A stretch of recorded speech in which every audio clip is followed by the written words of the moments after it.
RCL. And if you know Anthony, this is actually Megan's wife. I'm now going to say you probably are the only RCL power couple. So if you've got both of them in your court, chances are you're going to be in the right direction. So thank you for coming in today. But essentially, Megan's coming in to help you kind of go through how to get your investor presentation ready and how I suppose you should be presenting and how you should be going forward when you're speaking to investors, whether what's in your deck, how you should be really engaging those conversations. But I'll let you kind of go through it a bit more. Yep. And then this is going to be quite high view of what's what you could ask. And it's really just a framework of what to go through next. And if you do have any further questions, or specifically because we've got some here that, you know, Series A, we've got pre-seed, we've got a mix up and RCL. So this is kind of some really base knowledge, and we'll have a chat with Megan specifically for your startup. And excuse our setup. It's the best we can do because also I couldn't figure it. I'm the least tech person, so I couldn't figure that side of it out. But otherwise, I'll hand it over to you. Hi, everyone. And hi online on Zoom and in River City Labs. Thank you very much for this opportunity. I'm really pleased to be here presenting, particularly on this topic, to River City Labs. Is it? Yep. This is not going through. Sorry. Oh, sorry. Technical already. Again, guys, I'm very untech.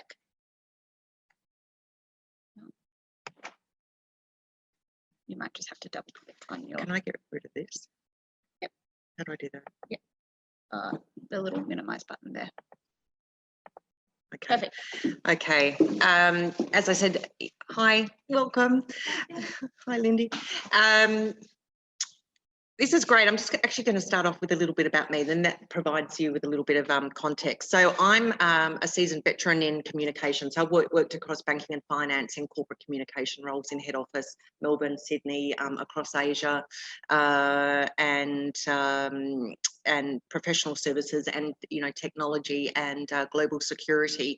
Worked for corporate mid-size and early stage growth companies, and I was a co-founder of a technology company that we secured funding for, took to America, went through the startup, the seed funding, the Series A, Series B, and IPO. So I kind of did all that hands-on, and no one ever taught me how to prepare for fund, prepare for capital raising, and oh my goodness, right through to IPO.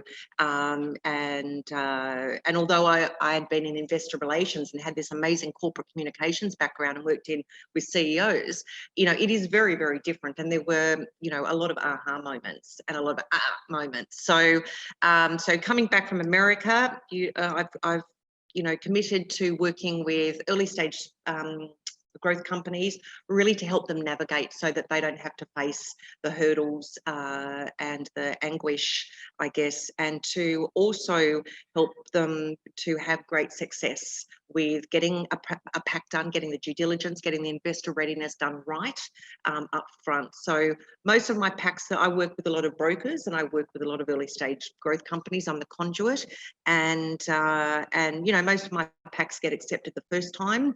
Maybe they get a few refinements with the broker or the capital investment advisor, but I kind of essentially know what investors are looking for and what they're not looking for, and that's the important part. So this presentation is to help you to avoid the or the aha moment where you've been working with a capital advisor and they've been trying to tell you something and you really don't believe them, and then suddenly you get into a pitch, you walk out and you go, aha, that's why you said that. I'm going to try and put in a lot of information into this deck. I'll probably speak quite fast because that's the only way I can get through it. And I might kind of flick through a few slides, but really the aim is to impart insights. I'm going to try and raise awareness of the investment landscape and then preparing for an investor presentation. Now, I've heard a lot of references to pitch deck. That's something that we just need to removed from our vocabulary from now on, where we talk about, in the capital raising world, we talk about offer documents and investor presentations. So the pitch deck, first thing, eliminate that from your vocabulary. You know, once you get into the capital raising world, you have to start speaking kind of the language. And offer document is the broad term that can take on a number of different shapes, depending on if you're raising money for retail or wholesale. But generally, the heading that goes on most presentations will be investor presentation. Now, given we've got startups through to Series A and potentially IPO, I can't cover everyone in every single micro detail, so I'm going to try and share insights throughout, with a view that I can hopefully meet with each of you to work on your specific business and your specific stage and your specific requirements. So you'll hear a lot of references now, particularly around investor land, called investor readiness. When you hear that, it's what do I mean? So essentially what that means is that your business is ready for an investor to actually look at it and determine whether or not they want to put money into it. So what ultimately do you need? You need an offer document and you need your due diligence complete. And you'll hear of some presenters, sort of saying, have you done your due diligence? Have you done your due diligence? Now, the due diligence is really the big piece of information, and I'll go through it in detail, that feeds into the offer document. So both of them go hand in hand. They are both important in investor land. You can't work on one and neglect the other. They are interwoven, interrelated, and both key for investors. By not being ready in advance, you can delay the investor process. You can get right up and have meetings, and then suddenly, or you can actually, work and appoint a capital advisor, and they will get you all ready, review your presentation, and then say, are you ready for your due diligence? No? Great. Go away, come back. When you've got that done, there's your capital raise delayed already by a month, by 2 months. So any capital advisor in Brisbane or in Sydney or wherever will not progress unless they've actually seen that you are ready with your due diligence as well as your offer document. By not being ready, it also, from an investor perspective, raises red flags. So if they receive a link and you haven't got the information in there that's required, it's a red flag. They want to work with founders that are organised, efficient, and got everything together. So we'll go through that in detail. What you need to know about equity investment upfront, whether it's a seed or Series A onward, and again, my aim here is to be really frank and to cut through it so that you're well equipped as you go into that investment process. Capital raising is a legal process and regulated first and foremostly. So there are mandatory requirements, particularly if you're doing an IPO or equity crowdfunding. Again, different if you're doing a wholesale raise, and different information requirements to suit and to protect the retail investor, the mum and dad, and the wholesale investor.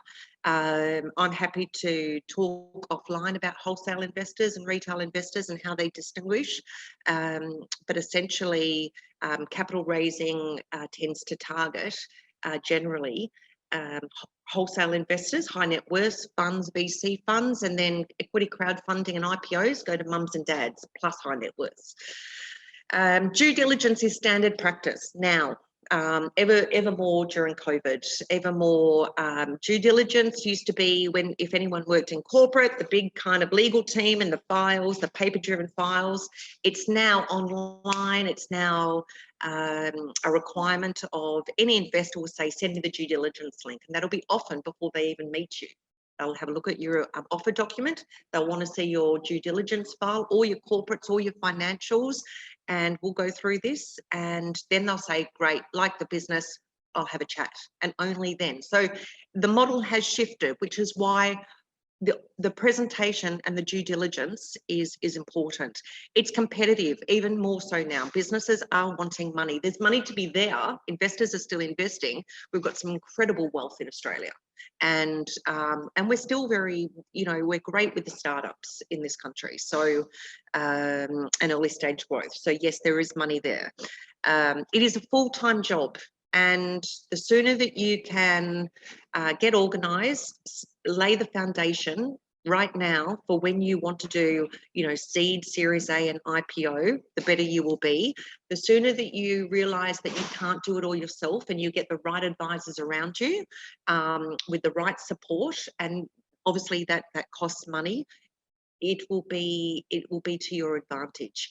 There's some things that you will be able to do, but it's capital raising and preparing for a capital raise is not a time to cut corners, because the investors will expect you to continue to run the business. The first one you might get away with doing it yourself and staying up at 2 a.m.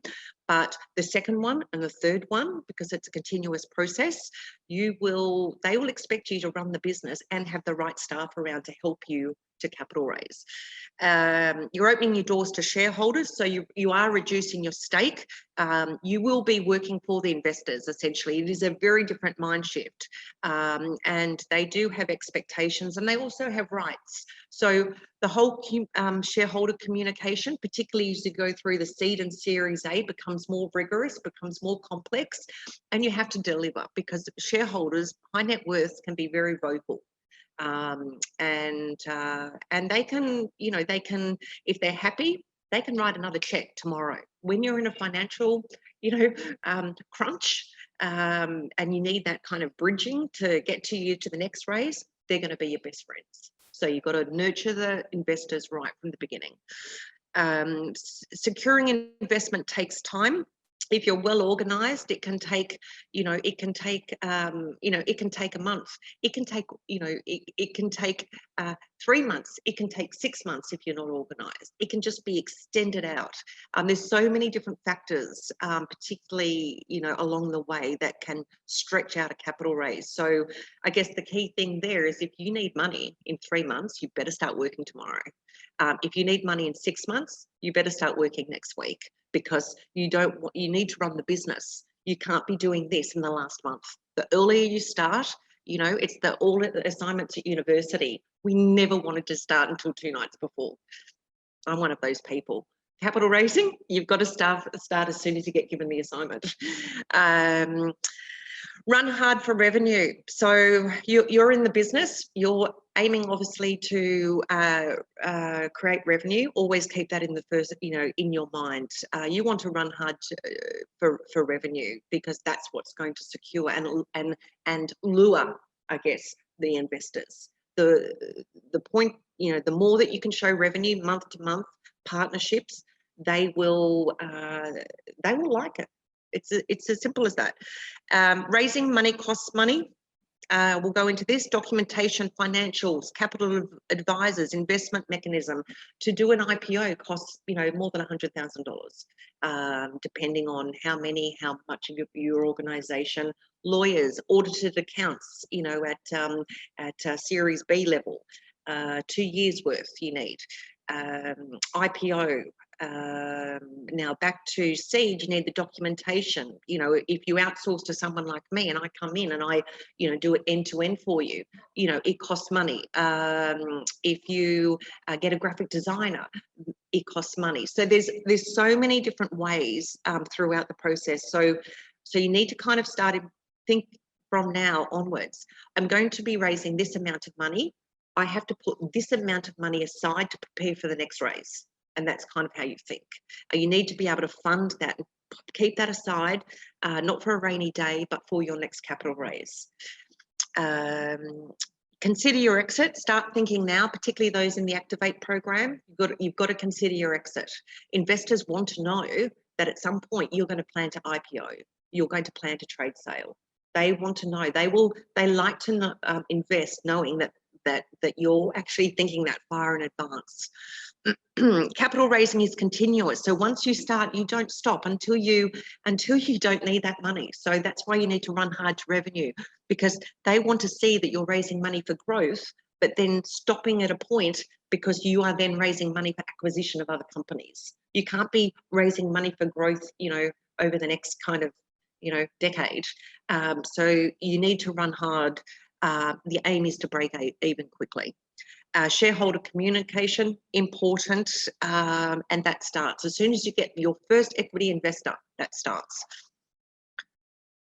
Are you ready for investment? So what does that mean? So essentially investors like a clean corporate slate, a compelling opportunity or offer document and comprehensive due diligence. We will go into that, but they are really the three things that you need to have ready. Tidy corporate structure, shareholder agreements, constitution, IP lodge. Now, again, depending on your stage of growth, will determine what you have. You don't have to have, the full caboodle if you're just going for your first capital raise. So this is where this presentation, catering to so many, I can kind of work through with you what you need. But we will get into that. But that's kind of your goal as a founder. Now, this is probably worth for those of you that perhaps don't know the flow of investment.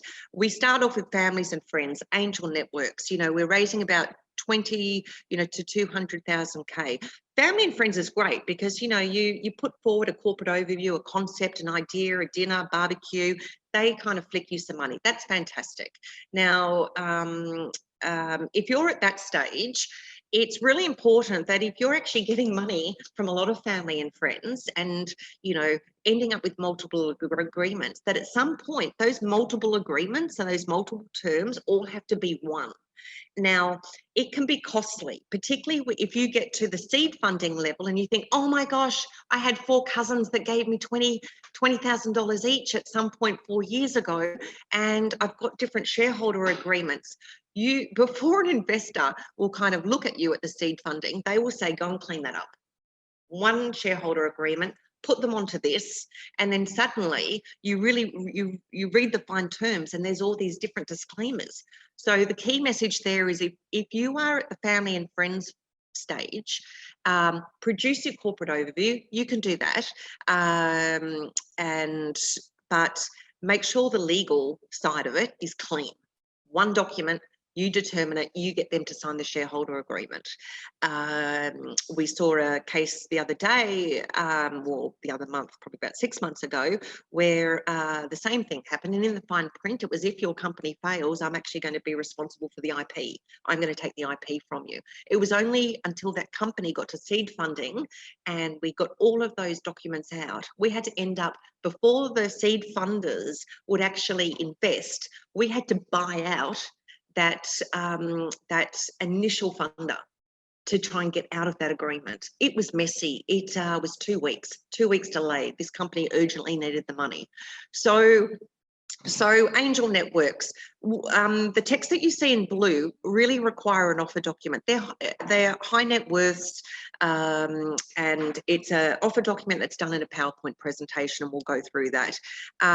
In fact, I really shouldn't have, I can't really see these. Oh yeah, the green are channels that you target retail customers. So under ASIC and under law, you really need to put so much more in, and there's a proper kind of format, and it's a lot more arduous.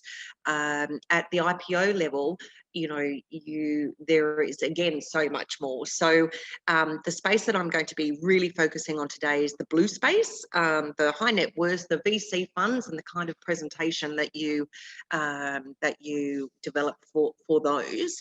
And then obviously debt funding. You'll hear the term debt and convertible note. Now, essentially you're asking for debt, but in return they're getting kind of equity, or you pay them back within a certain sort of time frame. But again, it's the same presentation. So it's the same offer document that gets developed. So if you're raising 300,000 on a convertible note because you need kind of funding urgently, then it's the same presentation as if you're raising 500,000 or $1 million. We will go into this in more detail, but what I've noticed these days, as in when I say these days, this year, and I know that the capital advisors would agree, when you're going to raise, say, $500 to $1 million, particularly in Brisbane, with some of the groups and the family offices and the high net worths, they are actually doing the due diligence for Series A as well. So they are not just doing the due diligence on lending you, investing 500K. They are doing due diligence on 2 million, because they know that they're going to be investing the next round. So why not do the due diligence at the same time, so that we don't have to do it again? Which is why it's really good to have your due diligence really thorough on the proviso that they will they may look at that and think 2 million in their mind, but you won't know what they're thinking. Due diligence. Now, the reason why I'm focused on due diligence just before the investor presentation is because all the work that goes into the due diligence helps to write the investor presentation. Family and friends, minimal due diligence. They don't really ask for terribly much. They just want to help. But you might have family or friend who wants a little more information, like your financials or registration, or but as soon as you go up the pyramid, it starts to become more complex, more costly, more specific, and more detailed, right down to literally copies of leases, copies of XYZ. It gets really, really micro. So the sooner that you can get a structure, an online file set up, and start putting the documents into that file, it will be a gift to you to do that, rather than trying to retrofit. Now, the typical investor process, which some of you, particularly on Zoom, may not be aware of, is if you're at seed level funding and you're needing 500 500K or $1 million, and you're working with a capital advisor. The capital advisor, particularly this year, we've noticed, reaches out to their network. They send an email, and they send an email about your business. You've done the pack, you've done the due diligence, you've worked with a capital advisor. So we're at the point now where they're actually trying to generate interest. They will send an email out to X amount of audience, and anyone who bites and asks for an offer document will receive that offer document, but there will be a percentage of them that will opt out of that email. These investors at the moment are getting so bombarded with presentations and requests for investments that you used to be able to just send them an investment pack straight away. Can't do that anymore. They send emails. Hey, got this fantastic, and I know because I craft the emails for the brokers, and because they're not wanting to receive all the PowerPoint presentation. They're just like, send me an email about this company, make it snappy, get the key points out. If I'm interested, you can then send me the pack. So there's multiple opt-out processes. The offer document gets sent. Now, at that point, they read it, they scan it. They don't sit there and read it with a cup of coffee. They scan it. They scan the first bit, the key sections, then they jump to the offer, then they send an email back and they say, great, send me a link to the data due diligence room. Now, every investor is different. They might say, yes, let's have a chat, get the founder, get the CEO in. Or they might just say, send me the due diligence. I love it so much. Let's just jump straight into the due diligence. So every investor is different. This is where it gets a little bit I guess, a different process, depending on the capital advisors, depending on the investors. But again, the point here is to say that there's so many opt-out processes. So every single element along the way, from the email to the offer document to the due diligence, is imperative, because then you get a meeting with the investor. They know all about your business by this stage. A lot of the groups there's some very savvy groups in Queensland, and they will have already done their research on your company by the time you're having a meeting. They will have spoken to people. And so really, they're going into deep dive with you at this point, and we will get onto that as well. So this is what I hear, and this is what I've heard as I've been doing packs for companies over the past 3 years. Our presentation we have is good enough. I don't think an investor will ask for that information, Megan. We will get the due diligence together just when they ask for it. I'll do that later. I'm busy running the business. The biggest one I've heard is the volume of information seems a bit unreasonable. I've got a terrific business. And just sit, Megan, just sit me with an investor and they will see I'll have a good business. I'll be able to talk them through it. And I've also heard, I don't know the addressable market, but it's really huge. So that's not going to fly. You need an offer document. It needs to have the right information in it, which I'm going to tell you. You need your due diligence, and you know your business, but the investor knows their money. Okay, so the dynamic, the power for the investor meetings. You're here, they're here. It's and then during the investor meetings, you will do this. And there will be an equal. And if there's a good fit, you will just know, you will just know it's a good fit. They will like you as a founder. They will like your business. They will like your due diligence. They will like your information. But go in knowing that there is just a little power dynamic happening, and we'll go through that. So the importance of due diligence. Okay, this is my attempt at an iceberg. They see the compelling opportunity, but they will end up seeing the due diligence. The entire iceberg is important. But the point I'm trying to make here is in that PowerPoint presentation that they see, which I or a capital advisor will craft an email from, you need to anchor every single point to the value proposition. Every single point in that pack needs to provide context, and it has to have meaning. If it doesn't, if it's not there to say something, it needs to come out. You cannot, on about 20 slides, you cannot put everything in. So it really does require the very best of effort and work to work out what goes into that and what doesn't. Both are important as each other.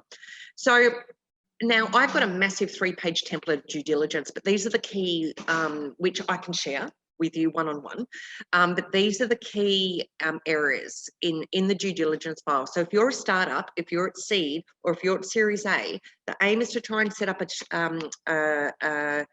data file that you can start putting this in. Make sure you've only ever got the current version in this file. Have your archive file elsewhere. Put it on a shared drive, Dropbox, SharePoint, OneDrive. Dropbox is kind of popular, but due diligence you'll hear is data room, DD room, due diligence. So have you got a link to the DD room? Have you got a link to the data room? Have you got your due diligence in order? So corporate structure and general matters. So you can kind of just see on this that's the area that everything about your entity structure kind of goes in there, and your copies, everything needs to back up. Your financials. So depending on which phase you're at, put your financials in. Financial modelling, not for inclusion in the document. Actually, do you know what? You're all taking photos. So what I can do is I can actually email this listing to you. How about that? Because it's actually 3-page long. This is the absolute summarised version. There's explanations on the listing. That'll be very valuable for you. Use of funds, debt, contracts, everything from customers, supply leases. So when you get to IPO level, oh my goodness, supplier leases, distribution agreements, customers, employees, all the current contracts. Now that is the area, as you build your businesses over the next 10 years, that is the area that everyone falls down because they don't get contracts signed by staff, interestingly. Or they can't find it. Leases, distribution agreements, bios, always have an updated bio, and an updated photo of yourself. You don't want to be scurrying around trying to get those. Fit to work. Most directors now on companies have to have a fit to work, and investors want to see that you've got a fit to work. Now, if you don't know what that is, that's really a process that most of the capital advisors go through, and it's like a declaration. there's more to it, and we can take that offline, but you'll hear more about that, and that always gets popped in the due diligence. Sales and marketing, technology, competitors, material assets. As you grow your business, IP, everything essentially about your business goes in. So the investors, and it won't be the investor, won't be the actual investor. They've got a group, you know, it'll be some analyst who will actually go through, tick, tick, tick, tick, no, haven't got that, you know, and they'll come back. And if you don't have it, then you have to go and find it, and it causes delays. So really important, cannot stress enough the importance of due diligence. Also, because all of this information feeds into offer documents and importantly prospectuses, particularly when you're doing IPO or equity crowdfunding. So what are investors seeking today? Now, they are seeking a right fit against investment criteria. They are seeking superior distinctive market differentiation. They're seeking to know that that competitive advantage can be sustained. Personal commitment from the founder, credibility of the management team, growth opportunity. They want to know the growth opportunity. They want a credible revenue model, and they want risk mitigation. So when you're building your business, if you're in the Activate program, you really need to think about quality management. You really need to think about shaping and navigating your product and your business to where there's market growth. So yes, you've got a great idea. Yes, you think that there's a need. You really need to demonstrate it. And if not, you can pivot. You know, companies do pivot all the time to chase the, you know, to, you know, chase the growth. So if you think about that sort of in the beginning, the top reasons against investment. So the top reasons are the business doesn't meet the requirements of investment. They're thinking from a perspective, they have their own criteria. Some investors might invest in tech. Some investors will not touch hardware at all. Some investors are very much into the environmental space. Some investors are into the mental health space and the social space. So working with a capital advisor, or even finding your own investors, it's really linking in and finding those investors that actually link into your space. Now, at the end of the day, if you've got a good business with growth, an investor, irrespective of the business, if they see growth, they will invest. Weaknesses in the entrepreneur management team. They don't like weak teams. So if you're shaping your board, you've really got to cherry pick who sits on your board. You've really got to cherry pick for you know, your management. They really have to have strong capability. Outsource until you find the right person. You know, particularly when you enter that capital raising space. Flawed financial projections. You know, when you're getting to the seed series A, you've really got to do that quite well. You've got to outsource that. And when I say outsource, I'm saying just, you know, get someone who's the specialist. If you're not the specialist, or you don't have someone close by who is a specialist in financial modelling, find one. You know, you've really got to know your limitations and know that you can't do everything. You can try, but, you know, lack of information and poorly presented. Okay, that's really important. That's where I come in, and that's where we're going to get to. For some reason, I thought it was just me, but capital advisors and brokers, so brokers that work in IPOs and what have you, they have such an attention to detail. They don't like boxes shifted to the right. They have such an eye for detail because they are so used to scanning documents quickly. They can pick up keywords. They can pick up, you know, And so when I was in America, when I was writing all of these presentations, I would have our IPO broker on the phone. They were in Sydney, I was in America, and I would be making my daughter dinner, and we would be going through the investor presentation that was being posted to the ASX, that day. And I'd be thinking, all right, here's some contextual changes. Glad the broker called. Megan, can you just, I think there's a font. I don't think the fonts are the same color. Megan, can you just move that logo a little bit over to the left? Meanwhile, I'm stirring the dinner for the daughter. I'm stressed as anything. I'm working 18 hours a day, and I've got this broker who's, raising us millions and millions of dollars, telling me to, anyway. So brokers and advisors will like to see clean documents. If you don't have that capability for PowerPoint, find someone who does. And the deficiencies in the pitch, and we'll go through that. Now, an investor may opt out for one big reason, or they may opt out for many deficiencies, small. May just not be a gut feel. They may not like the founder. They may think, the founder's arrogant. They may not like the board member, the chairman. So the aim is to try and, it can't be perfect, but to try and get the things that you can control controlled.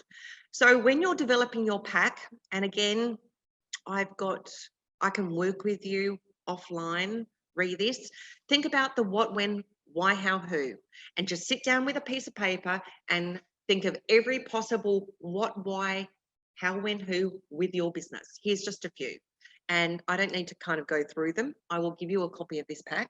I'm so happy to, so you don't have to write everything down. But if you start off with brainstorming the what, why, when, how, who, insofar as from a business perspective, and build the information, and you make sure that you've got that information, it is so much easier to make a pack. It is so much easier. And what's interesting is when you go through that process, you might actually just think, I really don't know the addressable market. I really actually don't know. Like, I think it's this big, but I really don't have the numbers. I really need to go and find that. And you can just, the discovery process is the process that you must be spending quite a lot of time on. A presentation is a legal document. So interestingly now, in the presentation, you need to have a slide that actually has references and sources at the back of a presentation. Every single statistic that you put in, even if you actually got it from Wikipedia, needs to be put in. Try not to use Wikipedia, but you know what? You don't need to go and download Statista. Okay, I do a lot of the research for the clients, and I just Google. But I'm an amazing researcher, so I will get into government documents, all over the world, and come up with, numbers and impressive numbers, and they get accepted by the investors because I can back them up, and I put the source in, and they're credible. So credible institutions. You can't mislead. You can't, you accurately have to represent the responsibility, the opportunity. Now, why is it so important? And you'll see that capital advisors, if you work with them during your capital raise processes, they're a stickler for this. Why? Because they have an AFSL license, an Australian Financial Securities license, and particularly with equity crowdfunding and IPOs that go out to mum and dad investors, they tick every box and dot every I. They do not want to lose their license because that means losing their business. They will not allow it. And also, you don't get a very good reputation.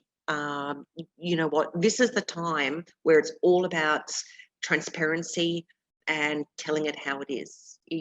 This is how great your business is. This is why. This is the market. But it is a legal document, and there are mandatory requirements if you go down the retail investing route. So the equity crowdfunding or the IPO. ASX, that's a whole kettle of fish, and I've obviously been through that process. And they've got their own criteria.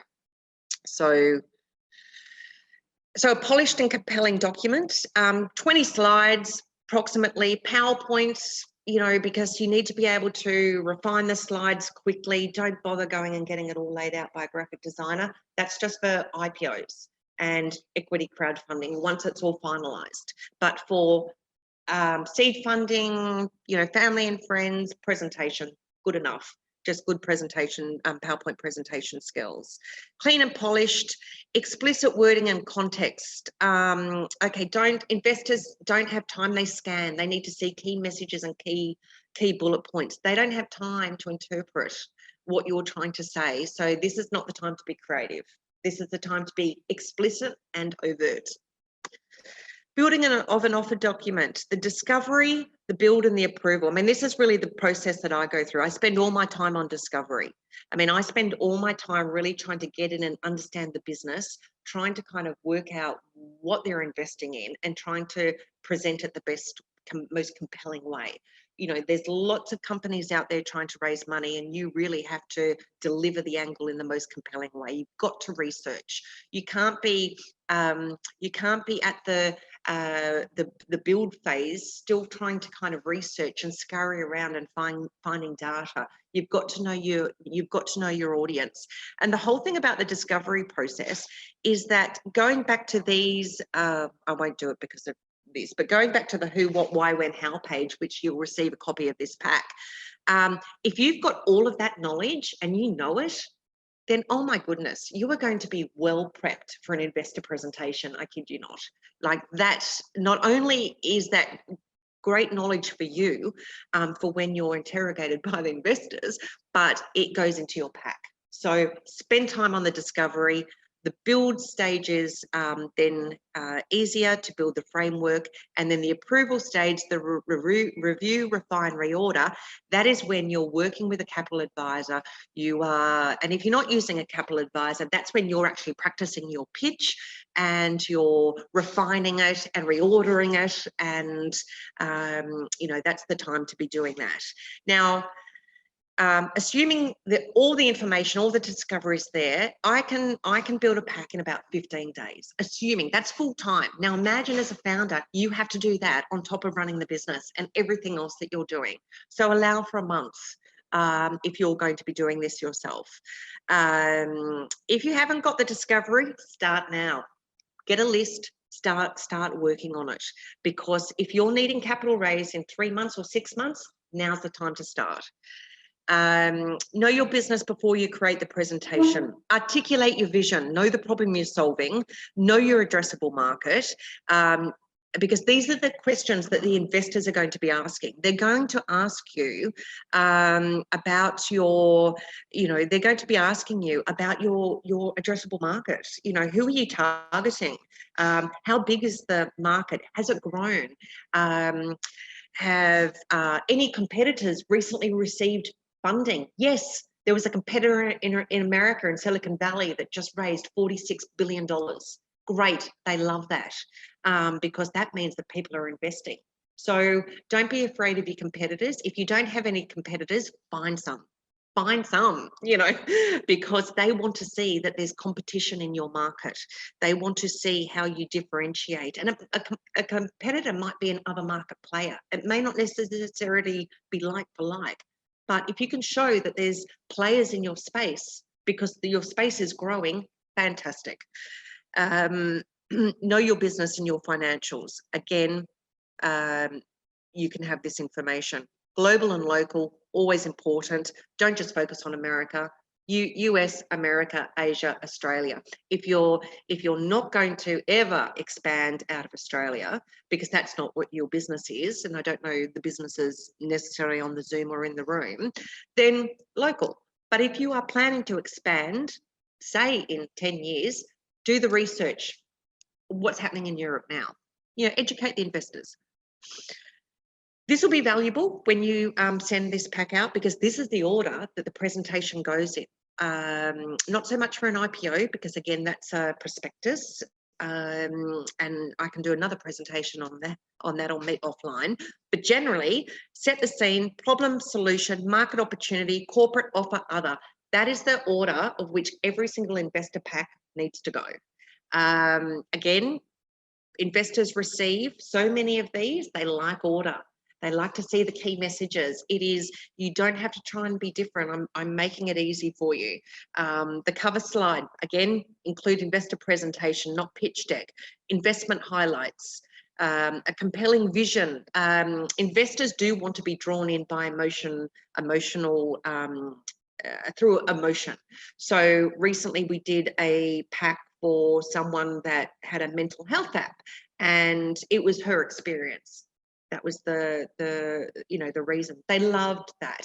They loved that because the founder could relate. We're doing one at the moment where it's environmental, helping the environment. Deaths, illness. They love that. So think what your business is and how can you actually hook in an investor through a real story. And if it's not a real story, I don't try to find one, or I can work with you. Problem or solution. How are we going for time? So it's 10 to 2 now. Okay, all right. We're nearly wrapped up. So I will kind of quickly go through this. When you will have this pack, so you can actually work through these areas, and we can sort of talk through it in detail about your business offline. But if you, when you get this pack, just sit down and work through, team, board, bios, market opportunity. The thing about investors is they are investing in the business, in the growth potential of the business and the founder. So don't make the whole pack about the product, because the product can change. Suddenly you can be a offline product to an online product. Focus on the business, the growth and the market, and actually put that in your pack. That's what it's about. It's trying to sell the growth opportunity and backing that up. The financials, again, illustrating it. You can't actually put actual forecasts in your pack. That's not legal.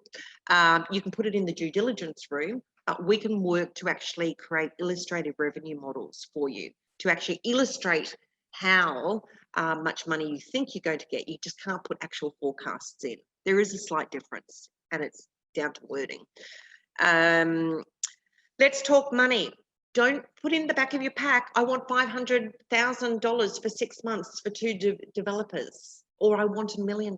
They won't give it to you. Unless, of course, you're doing X amount of revenue and your valuation is here.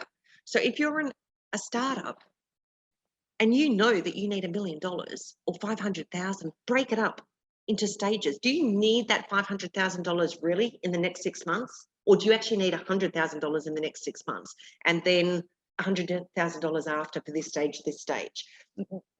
The key is to take the investor on a journey of your business over the next 2 to 3 years. The growth, where you're going, and they want to see that you've thought through it, because when they invest in the business and the founder, they're not just investing in the business growth opportunity, but they're investing in the structure and the thinking of the founder. So preparing for the investor presentation. Now, this is really, I'm going to kind of sort of tell you how it is, because this is what I've noticed being inside these, within these investor presentations, what investors are looking for and who they warm to.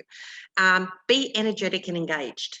Fake it until you make it. If you're a very calm personality and you're quiet and you're really reserved, yeah, that's great, but you've still got to be passionate about your business. You've got to convince them. Be quiet, be your personality, not trying to change that, but you do need to demonstrate that you have a connection and a passion for what you're doing. Be professional and commercially minded. It's a business conversation. So approach it as a business conversation. Be commercial, do your research, and all of that preparation and the who, what, why, when, how, that will really help you. The more you kind of know about the industry, and not just your product, but the players, the industry, government regulation, what America's doing, the more you can have a commercial conversation or be prepared. Be prepared for anything. Know the fundamentals of your business. Investors can just throw curveballs at you on purpose to see how you're going to respond. You don't necessarily need to know the answer, but you need to be able to respond accordingly and say, look, thanks, that's actually a great way of looking at it. I can actually go and do some research. Or yes, we've actually got that. Let me draw that out for you in the next few days. Ambitious yet structured vision. Be ambitious, be audacious, but be structured.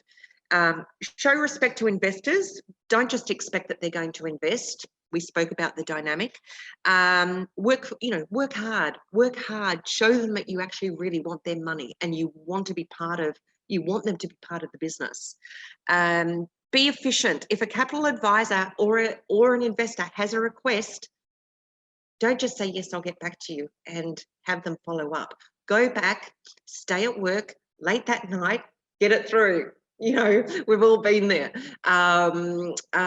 If we've all come from a corporate background, if the CEO asked us for something, we wouldn't say, oh, I'd get it back to you in the next 2 days. Is that okay? You'd go and do it. It's the same with an investor.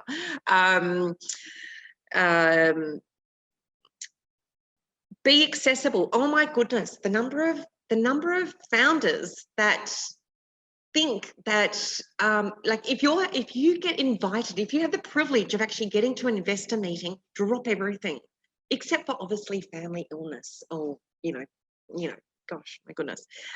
But say yes, go fit in with because the capital advisor, the investors are probably seeing so many presentations and they just want to, so yes, go, organize it, make it happen. Be accessible, for requests for information, phone calls to capital advisors, because they're in the background, they're actually working and having a lot of chats. So it's not just an email that sends out. They're working, they're chatting, they're talking about your business, they're representing you. Don't challenge. If an investor is challenging you in a meeting, don't challenge them. Just be gracious, be professional, and just say thank you for that. I have seen founders who are absolutely okay. Minutes. I have seen founders who have challenged investors in a meeting, and oh my goodness, I can tell you, how is an investor going to respond? They're going to love it. They're going to ask questions just to get that founder more agitated, because they're not going to give her the money. They're not going to give him the money. They're just doing it. There is no point. An investor wants to see if they're coming into your business and as a business partner, like as an investor, they will throw you curveballs of conversation to see how you react with tough investors. You can handle it. You're a founder of a business that's going to grow. Handle it. Say thank you. Explore it with them. Be prepared to make changes to your business for investment, because that's what they do. They are advisors. They will say, why don't you do that? That's great. Don't like your chairman. Don't like this. They won't completely turn your business overnight, but they are successful in their own right. They know. Take their advice and they'll work through it with you. But it's your business. You can kind of talk through it with them. It won't happen in a pitch meeting, but if they're having 5 meetings with you to get to really work with them, they're partners. Recognize the value of a strong board as you're going to build your board for governance and credibility. If you're shaping your board now, don't just get mates and everything on the board. Really, really select strong characters, few of them at least, that are aligned to your industry, that have, go out, find board members that complement your business. Be fair with your company valuation. Oh my goodness, yes, your company's fantastic and it's worth so much money, but you have to, it's like house prices, and it's like, car prices, market valuation. You might think it's worth 15 million, but the market might think it's only worth 3 right now, because MVP, you just commercialized, no month-to-month revenue, XYZ. So if a capital advisor is advising you on a particular valuation. The reason why they're doing that is because they know the response. Your aim is to get an investor to the table to have a meeting. The valuation stuff can be discussed later. But if you're pitching your business at $20 million, or let's be realistic, yeah, $7 million, and it's worth $3 million, but you're absolutely convinced, the investors know how much your business is worth. They've been in this game. Okay, so don't try and just go with what the capital advisor says. Okay, to try and get the investors to the table, because their valuation will actually all be discussed. You just don't want them to opt out because your valuation's too high. So what can you start doing now? Go back, set up your due diligence file, put all the headings in, start populating, do research, sit down, do your what, why, when, how, who. Look at your addressable market, understand your market and the growth opportunities. Clearly devise and articulate your vision and your value proposition, and through the eyes of an investor, not a customer. And start thinking about it and working on it and building it into your business, because it is a full-time job. If you leave it to the last minute, you will have to put your business on hold and actually do all of the preparation for the capital raise. If you start now, and it will be a lot more seamless and better for you to do that. Have the right business structure in place, clean slate. If you've got any shareholders, clean it up, get a company secretary in. Investors like clean, no issues on corporate structures. So aim to have that, and get investor ready early. There we go. Does anyone have any questions? Just before, we've got one online. I'll address that. I will send you that pack. I know there was a lot of information. Can you show us an example, like someone has done something, like quickly, like 5 minutes to go through how that actually looks like? Yeah. An actual. Yeah, actual kind of investor pack. Yeah. We don't have to know that. No, yeah, well, it's all branded. Like the packs that I do are all branded. So they have to show the truth, and it's supposed to be public information anyway. Well, it's public to the investors that they get sent to. I can show you offline, but I don't feel comfortable in pulling up on Zoom, if you don't mind, because I wouldn't do that. I wouldn't show your business and your pack and go through all your financials and everything. It's just, but I can show you on offline, Lindy, and we can just work through that separately. But I think I'm I don't like to really send out other companies' information unless I've spoken with them, because it is commercial in confidence. Yeah. We've got a question line, which is, can you still do due diligence even if you haven't started making money from the business yet? Sure, absolutely. I don't have this up, so I can't really see anyone at all. So I'm just looking at a blank screen, but absolutely. The key to due diligence is it's not about, you don't start due diligence when you start making money. You start due diligence as soon as you start your business. And that is just really setting up a file structure and putting the kind of key headings in, and start populating with your business registration, your business plan.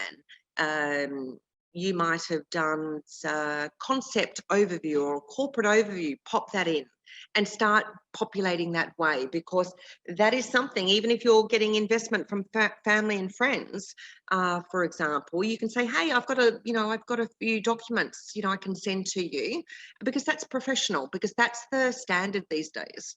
Yes, absolutely. If there's anyone online that has any questions, please feel free to unmute yourself or pop them in chat. For any questions here? Question for me, you talked about, you need $500,000 over a period of time to break into chunks. Yes. Are you still asking for 500 and then Yeah. pay what on metrics or? Well, And I think that's where you work with if you are sort of at that seed level with a capital advisor, because they will actually advise you on the best pathway for that. But yes, the capital advisor would actually like to see, because they want to see sort of the use of funds and the breakdown. So they kind of think, well, you're an early stage growth company, and why do you need so much money straight away? So let's just, and it might be easier to actually raise $100,000 than 500. And then raise another, or it might be, it's the strategy that you have, but it's the perception. It is easier to raise. All money is hard to raise, full stop, but it is easier or quicker maybe to raise $100,000 than it is 500, because there is more discussions, because certain investors fall into certain brackets. You've got the angel investors, you've got the the groups that you can go and present to, and they all might put in 20. So you need 5 angel investors, for 100,000, which may be great.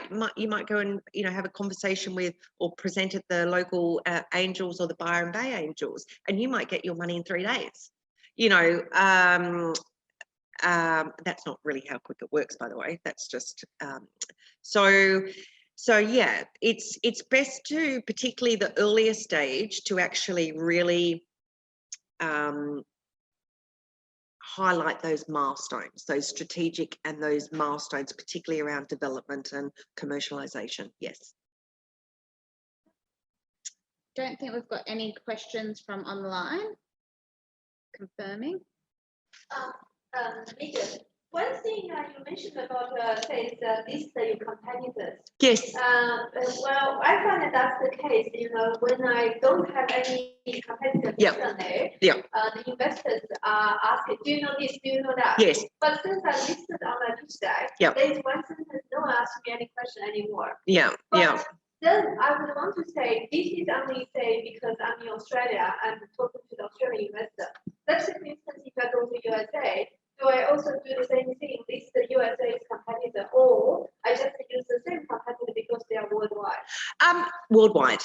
So I did a PAC, a presentation for a company during the year, and they're in the biomedical space, and a biomedical company who was actually addressing a very similar problem in Silicon Valley actually raised a huge amount of money, and I included them in the space. Now, they didn't have a like-for-like biomedical kind of solution, that they were actually chemically different solutions, but they were in the space with the same intention to try and help, preserve XYZ. And we used them because they had raised a significant amount of money, because although it's a startup, they're in a space that is growing kind of rapidly, and there's a lot of investment dollars being put into that. So yes, they're a competitor, but what we were trying to illustrate was that there's market growth. Now, in your case, Lindy, you're trying to displace, like, the manual kind of difficult process of, say, importing and eliminating all the risks with this technology solution. Now, you can actually show that process as a competitor, because your process is competing against the current existing process. So what kind of companies are in that kind of current space, that you're trying to displace? So we can kind of work through that. But yes, the aim is to show other businesses, global, and from different perspectives based on the story that you're trying to tell. And I think that's the key point to all of the companies, is that you've really got to work through your angle to actually, and the story that you're wanting to pitch to the investors, so that every single slide supports that.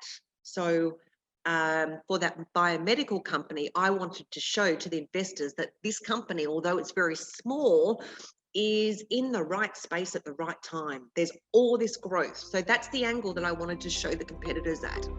Yeah. Thank you, everyone.